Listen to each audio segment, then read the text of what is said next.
Welcome to another episode of Wait, I'll leave that. What? No, what happened? It was a bug. It's flying back. Welcome to another episode of Colorful Conversations with Connie and Corey. We want to say thank you for watching and visiting our channel. We hope you enjoyed this episode. So Connie, is there a right way to argue when you are in a relationship? Yes. No. There's no right way, there's no wrong way. The best thing to do is in an argument, it gets too heated, walk away. Somebody walk away. Go take a break, go to Starbucks, Dunkin' Donuts, I don't care. Just go out for a while. You think that's the way to do it? If you keep going on and on, it's going to be a problem. And two of you are going to say things that you don't mean. So it's best to just walk away for a while. Catch your breath, think about it, and then maybe come back. And by then maybe the other one is a little settled and you can restart it, but without the arguing and the yelling and the screaming. Well, what do you do when somebody's not listening to you, or they're always assuming that you, or they're perceiving you of saying something when you're not? You know, I always have the argument when I have arguments with certain people. They always assume I'm feeling a certain way, but they're not hearing me. I know what you mean. They're not listening. So, I mean, listening in an argument, is obviously we can say that's key, but what happens when certain people don't know how to listen? That's a funny thing you should bring up. It's so true. A lot of people don't know how to listen. And that is a key thing in a relationship with anybody. Not just your partner, but with your friends. And I think, I have to admit, I think that's one of the bad habits that I have. Sometimes not listening. And you miss a lot that way. You miss a lot, and it causes a lot of confusion in any relationship, whether it be a friendship or a romantic relationship, whatever it is, you miss a lot. So listening is so important. That's a key word. Yeah, this is a very key word. And I also think body language. I am very perceptive on people's body languages. I told one of my best friend, I said, you don't know how to read the room. Because sometimes he don't know when I'm joking or when I'm not in the mood, right. or just to say, is everything okay? Maybe there's nothing I really want to talk about, but just to know that he's noticing that there's something. Right, there's something wrong. He's not picking it up. Right, you don't know how to read the room. But after being with someone for so long, you would think they would know some of your habits, your facial expressions, your language. Anytime you've been with somebody, I'd say 2 years is enough, that you tend to kind of know a person. I don't believe that. Oh, you don't? I don't. I think because we evolve all the time. Amen. I think different situations, just like when you came in, I had just got off the phone with a client. I just got off the phone with my mother. A lot of things were just floating on. And then I had a moment. Yeah, that's true. When a lot's on you. So, but it doesn't, but I'm saying, we evolve, meaning it could be by moment, it's circumstances, So you're saying that you never change because we're forever changing. Every situation we react differently. We can have the same reaction. I guess we could have the same argument a few years later and I can respond differently. Or we could have an argument a week later, and I can respond differently. Depends on what's happened. That's true. So I always what's going on. I always say I don't know how to argue correctly. Even with friends or, I feel if you can. I like to curse, so I like to say the F-bombs and stuff. But as long as you don't call a person out their name. Yeah, well. But sometimes that's to get people attention. That's what you do. To get someone's attention. I've always, to be very open, I always in therapy told my therapist people don't listen to me.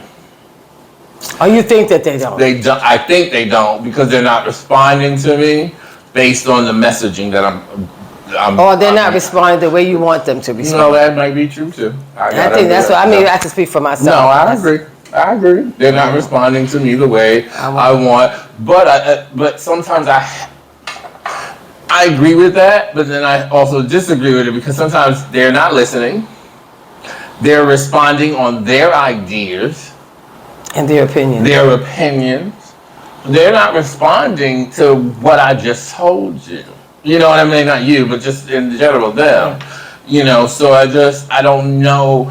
You know, I'm trying to evolve as a person, and I know when it comes to disagreements, I play fair, but I don't. People say I cut. Double standards. Okay. There's the key. Let's just put this in a nutshell. Double standards. I know I have them. Okay. And I'm sure a lot of people out there do. Like, you know, it's all right for me to do something, but if you do it, then it's a problem. Okay. So I know that exists out here. And I think a lot of us go by double standards. And so it's not saying what's the wrong way and the right way to argue. What's the right way to listen and to respond? Right, and nobody can tell that. That's the whole thing. I can't say your way of responding is the right way because you got hostile. So-and-so told you they weren't going to do so-and-so for you anymore, which they promised to do something. And you're like, well, F this. You said that. I mean, is that the right way to respond? Most likely I would respond too, because if you said we were going to do so-and-so, to me, word is bond, which we always talk about. No, we always talk about. I mean, that's the only reason. I mean, to be honest with everybody, Connie's the reason why I'm having this. We're doing this because I've met friends that I've asked, and they just not. Their word wasn't their bond, and that's very important. And I couldn't start something and want to be committed to it, and then it just faltered. You know, but you are somebody who you say you're going to be there. You're there. I try to. You know, and that is admirable. But I think in people's, when they argue, I don't think their word is bond. No, there's nothing about words bond. They're having a conflict, they're arguing about it. And you know, especially one of the biggest things that people argue about is money. Money. Whether you're in a relationship and you're not pulling your share, or the fact that you borrowed some money from somebody and you didn't give it back. Anything that revolves around money is a problem. But do you think people fight to get their point up, like to be right? Because I think that's what makes an argument wrong. Meaning, if you are trying to argue to make a point, to be right. You understand what I'm saying? Yeah, everybody wants to be right. Well, yeah, but I mean, but we all have. But then everybody wants to be right. Everybody loves to be right. I like to be. So I'm always right. Well, now I'm glad you admit it. If that's the point we want to put across. If you feel that way, we all feel that way. I'm always right. I'm never wrong. But then let's step back, colorful ones. It's not true. Right, I know. We're not always right. Right. You're not. It's about taking accountability. So, exactly. So that would be the right or wrong way to communicate is to listen. Listen to what they're saying and then think before you speak. This way you know you can kind of cut down that argument to being just maybe a heated conversation. Well, but that leads me to ask you a question then, Connie. When you are arguing, is it fair to force someone because you want an answer at that moment to give you an answer? I've been in that situation, and it's so true. Like, I'm talking to you. Right, and I need an answer. And then that person, so they're like, they're not even trying to feel you because they're like, I'm done right now. I don't want to discuss it. Right. But I want to know right now. No. And so you don't stop. You keep pushing that person, push that person. And now that we're talking about it, that's wrong. That's wrong? That's wrong. And from my experiences, I can say that's wrong. If they say they really don't want to talk about it no more, let's just leave it alone for right now. It's best to just leave it alone for right now. But see, you know why I agree with that? But then here I am, the person who is wanting to talk about something right away. But then if you want to come to me 3 days later, I have forgotten about this. I don't want to be bothered with this. I don't know if it's like it's bringing me back to a situation I don't want to relive. You didn't want to talk about it at that point. Right. What is there to rehash? But then I wonder, is that you never got the point across that you made, and now you're not going to be able to receive what the answer was going to be because you don't want to talk about it now. Right. I mean, but so I do have another question for you. I mean, we did say about accountability. What does accountability mean to you? To be accountable for what you say and do. Because my therapist and I just had a little disagreement the other day because I was like saying I was accountable for something. I said something to somebody, yeah, I used a curse word. I didn't call her a bitch. I said, why you acting like a bitch? And she started to go off. Right? And I said, well, I told the person when I was trying to resolve the situation, I said, yes, I take accountability. Maybe I shouldn't have used the word bitch. But I did. But I don't regret that I did. I am not changing what I said. I'm not saying I anything in that nature, but I'm taking accountability that in some respect, some people may view that as not the most proper thing to do or say. However, I'm taking accountability for it, but I'm not saying that I regret it or I'm changing it. See, I think sometimes accountability means that you're wrong. You know what I mean? No. It doesn't mean you're wrong. You're being a person, I call that a stand-up guy. You're standing up and you're saying, listen, I know I shouldn't have said what I said to you last week. I apologize. Because you know what you said was wrong. No, I should have said it. So, no, not just you or what you said. I'm saying if someone knows that they said something to somebody and it hurt their feelings, and you know when you hurt somebody's feelings, because that look on their face or that come back for you, you know you was wrong. So rather you want to admit it right then and there, or you want to admit it later on next day or 2 weeks from now, that's up to you. But you should be accountable for what you do and what you say. But I'm confused, because see, if I said something to somebody, F you, and I meant it, then you meant it. That's your accountability right there. You meant it. I meant it, but maybe I shouldn't have Maybe I shouldn't have used that term. Maybe I shouldn't have gotten that upset and about it. And you know what else too? Sometimes it's the tone. I always say that. I'm sorry. One time somebody texts me or I text somebody and whatever it was, they could say, I could see it in your tone. You got to add to even texting. I always tell people it's in the tone. Yes, and it's a tone in texting too. I'm a person with it. You give me a tone, I will go all for you. That's what it is. Because I can It's like lighting a fire. I know. So it's true, but once again. But walking away from an argument, I always feel, because what happened to that thing that says don't go to bed angry? I agree with that too, but people do it all the time. I know I have. So I can't say, So at what point? Which is not good. And know what else I feel is really the worst thing nowadays is to separate being angry. You may be going one way and your partner may be going another way. And meanwhile, you just had like a dispute or argument and you go to kiss them or each other and they're like, well, no, I'm not. You know what? You don't know you could miss out. You never know what could happen. And of course, from the time they left you to go somewhere and the time they get back home. You don't know. So I've been that way. No, don't talk to me. I think it's not best to separate or be angry in that type of situation. Even if you just, hug your kids for a minute, because you don't know. Like I said, with that song Jaheim sings, just in case. Do you have in case? Do you have a method or an idea of? Okay, so it's not separating, but maybe like you said, walk away from the situation. But how do you come back without creating a heated argument again? How do you, Well, I think that the walking away, down, it's a calming period. Just like you boiling a pot of water and you turn it off and you're waiting for it to cool down. But you have to wait a while. So even if you don't walk away, if you separate, go in another room, take a few deep breaths, meditate for a second, and you come back. I don't think it's going to be as heated as it was when you left. I agree with that, but do you think that people should, now that you said that, in that separation, not that separation, but that moment apart, do you think it's wise for people to call friends and tell them or ask for opinions? No, because that's what you're looking for. You're looking for somebody to be on your side. So you're looking for a choir, an audience. You're looking for all of that right. to say, "Oh no, you was right." And if I was you, I was so and so. So don't do it. Don't do it because it's not them. It happened to you. So whatever you're looking for them to, tell you it's okay, don't do it. I'm beginning, as I've gotten older, I realized that argument should stay within. Mm-hmm. And then if you're going to share it with a friend, it should be after the fact. Yes. That it's been resolved, but it shouldn't be during a time. No. Because just like everybody has opinions, like everybody has that.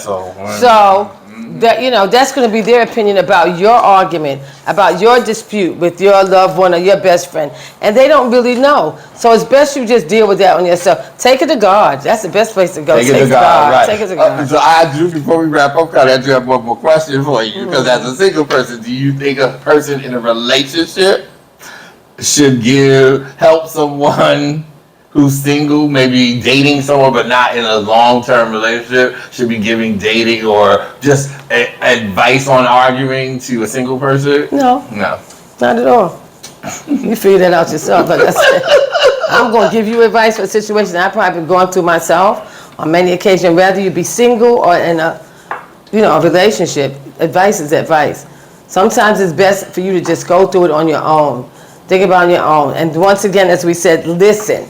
That's a big thing that people just don't do. They don't. It's to listen, and it's so important in relationships. And I know I said it right, but now you sparked another thing in me but Connie, now if you're dating out here, right? You should be arguing early on, right? What is it? Is it okay to be dating with somebody and arguing 3 months in? No. I mean, people have different opinions, and and I don't. First of all, 3 months on, that's supposed to be the period of lovey-dovey. Right. Everything's supposed to be fabulous, and I can't wait to see you. And your stomach, you get flutters, and when you think about it, you just go, it's all of that. I'm just going to let y'all know, her man is in the audience, maybe. So, that's not why I'm saying it. No, that's easy. I'm just saying, but still. If that's supposed to be a period when you're all getting to know each other, loving on each other, you can't keep your hands off of each other. So now I'm going to argue with you? But is that a sign of that relationship is not a good relationship? I think I had to step off. Really? No, and this. Because maybe what happened to being passionate? So I'm passionate. So are we arguing about what position we're going to be in tonight? Okay. That's we need to go that's all right. I'm just saying, but for us to have a big blown out argument about something, and we're only like 3 months in, I just don't feel that's good. I don't. Really? No, I don't want that. Because I feel like maybe if you're really passionate about the person or you really want a relationship, you are going to have a lot of hiccups maybe early Let it just be D and P. Y'all know what I mean by that. D and P. I know. Keep it like, I always say, I don't want to let it out, but children may be watching. If it's just going to be dick and pussy. Then you can argue all day long, because that's all we're going to do, and that's just you're going to be going. But then that's a booty call relationship. Okay, then I'm sorry. There's a new twist on it. Call it D and P, and nobody will know. Right. And then anyway, as I was saying, 3 months in, no, I don't want to have a heated argument. I don't. And that's, like I said, it's heated about something else. When in a relationship should a arguing, if there is a time period? This should never be. I agree with that, but if it was going to be a time. Who could say? When is there a time? I mean, you said 3 months is too early. Is it 6 months in? I'm just asking. Now you're pushing me. I'm asking for a friend. Okay, so if you asking for a friend. All right, so tell your friend that Connie said 3 months is too soon. 3 months is now, too if it's 6 months and you have some kind of little heated argument, okay, you've invested over 90 days. Okay, you're going into 180. So, 180 days, if you need to have an heated conversation, argument, whatever you want to call it, go right ahead. Well, just don't let it last too long, and once again, listen. Listen, don't be physical. That's right. Be honest. And like Connie said, give yourself a break. Also, way I Walk didn't away. mention it, write your feelings down. Yeah, that might be good. That might work. Might put your feelings down, and even though it may seem rehearsed, read your feelings to the person because you've written it down. Plus, it gives you an opportunity because reading it out loud to somebody else, you might feel like, oh, that doesn't make sense. Yeah, but you know what? That's the point. Is that was something else I was watching, always watching, and I think that is true in a form of therapy. If you want to write it down, you can write down what the good things are and what the bad things are, and see which one comes out the better for you. Oh Lord, well, we're gonna leave it on that note because my list like me on the bad side, but I'm not dating nobody, so I know. As usual, same old story, different episode. Different episode. So anyway, everyone, we wanted to say thank you again for tuning in to another episode of Colorful Conversations with Connie and Glory. We want you again to like, subscribe, share, comment, email us topics, tell us what you want to hear about. And if you want to sponsor us, you can email us too because we're looking for sponsors. So you can have your information and your products up here. We can talk about it. Anyway, we want you to be safe, be happy, and remember our motto is live color.